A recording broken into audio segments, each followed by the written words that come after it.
Hello, everybody, and welcome to Sporting Journey. Hope everybody's doing well. As you know, the final game of this Premier League season is set this Sunday.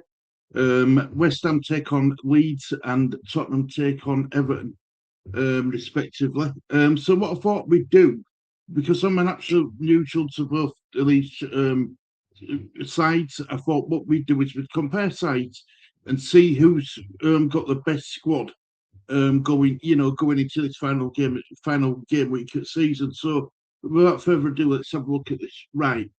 So these are the two starting lineups previously: Tottenham v Chelsea, Chelsea v Tottenham, and Newcastle versus West Ham. So Kinski or Hermanison, you've got to go Kinski, haven't you? Right. But then if you look at the substitutes, right? So if you're looking at Tottenham, would you go Kinski or Vicario? I think you've got to go Kinski. But if you look at the West Ham goalkeepers, Hermanison or Areola, you've got to say Areola's a better keeper than Hermanison. So then, if you go back to the first question, the best goalkeeper between Kinski and Areola, I think for experience, you've got to go Areola. I really do. I think Areola tips it, but not by much. But the problem is with Areola is his ball distribution. He's brilliant at shot stopping and all that sort of thing. But I think it's got more experience than Kinski. But Kinski looks a bit more composed when it comes to distributing ball. So then we go to your defenders. So let's go Danzo and Disassi. I don't know about you guys, but I'm picking Disassi. I think Disassi's a better defender than Danzo. So I'm going to go Disassi for that. So that then you've got your other centre back. You've got Mickey van der Ven or Tadibo. Um, you've got to go Mickey van der Ven, aren't you? You have to go Mickey van der Ven. Tadibo, for me, is not as good as what Mavropanos has been. So do you go Van der Ven or Mavropanos? I still think you've got to tip Mickey van der Ven, aren't you? So we've got Zisassi and Van der Ven as your two centre backs. Um, let's go for Tell and Juve, shall we? Um, no, sorry, let's go Pedro Porro and Juve. Let's go Pedro Porro and Juve. I think Pedro Porro's slightly better going forward. When he puts his crosses into the box, there's a bit more accuracy. Whereas Juve, he'll cross the ball. He might get one on a sixpence, but the next three might be either out for a goal kick or a throw in. So I'm going to go Pedro Porro. On the other side, we've got a doggy versus. Let's have a look. Let's have a look. Let's have a look. Look. Let's have a look. So you've got. So we're gonna go a doggy versus. It's difficult because Wan-Bissaka. Right. So I think Wan-Bissaka is brilliant at one-on-one defending. Your doggy likes to get forward. I'm picking Wan-Bissaka over Udogie. Then if we move into your midfield, right, you've got Souček versus Gallagher. Souček, I like Souček.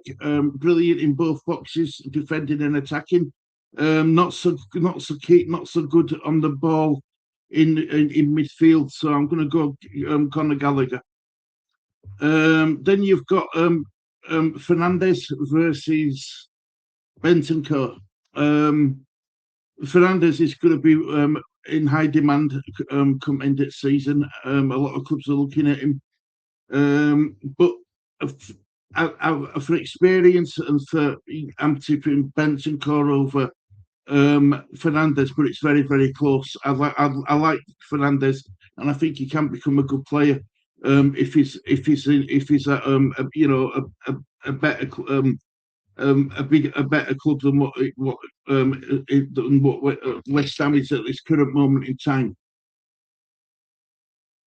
So now, if you look at Bowen versus Kola Moani, you've got to go Bowen, haven't you? Kola Moani just it hasn't worked for him at Tottenham this season at all. Looks like he don't want to be there. So I'm going Bowen over Kola Moani. Right. Then we move to this should be a bit more interesting. Let's go. Let's go. See, this is where it's a bit difficult to play different formations, but let's go.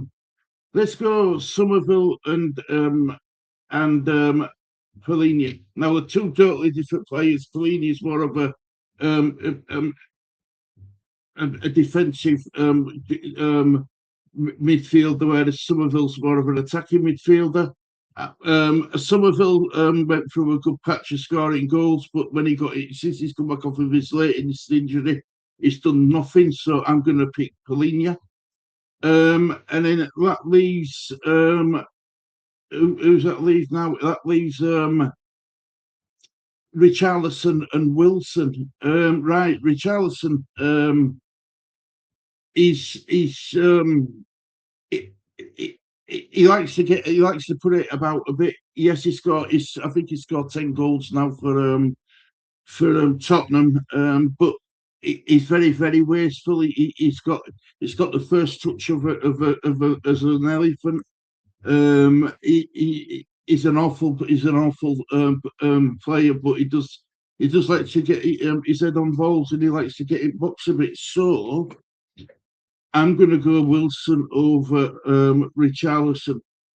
But so if you look at the bench as well now, guys, right? So on the top bench, you've got Vicario, Dragerson, Basuma, Madison, Gray, Bergvall, Spence, Sarr, and Souza. Right, Madison will be straight back into that team. Honestly, he really will. When he's 100% fit, Madison jumps straight back into that team. Tati jumps straight back into the West Ham team. Kilman goes in place of this Tadibo. I don't know what. Sorry, Kilman. Desassi and Mavropanos stay the same. Kilman's no good. Pablo.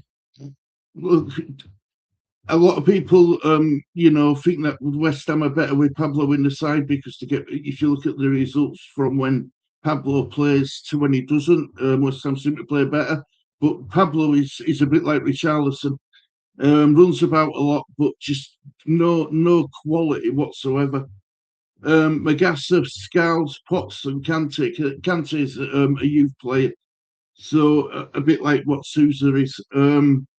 But apart from Tati going in, jumping in that starting 11, checking out Tadibo playing a back four with for West Ham. I think that West Ham have got can put out a better starting 11 than what they put out against Newcastle. And I think if Madison's fit, I think Tottenham can put out a better starting 11 to what they put out against Chelsea as well. So it's really hard to call, but this is why I think one club's 17th and one club's 18th. And it shows why. Do you know what I mean? It's really difficult to say who's got the best squad. It'll be really interesting to get your thoughts about who you think out of them players. And the bench, if you include the bench players, who's got the best squad? It'd be interesting to hear what you've got to say. Anyway, I'm going to leave it there. Thank you very much for watching this Sporting Journey. Hope you've enjoyed it. I've enjoyed doing it. It's been fun. Anyway, take care, look after yourselves, and see you all soon. Bye bye.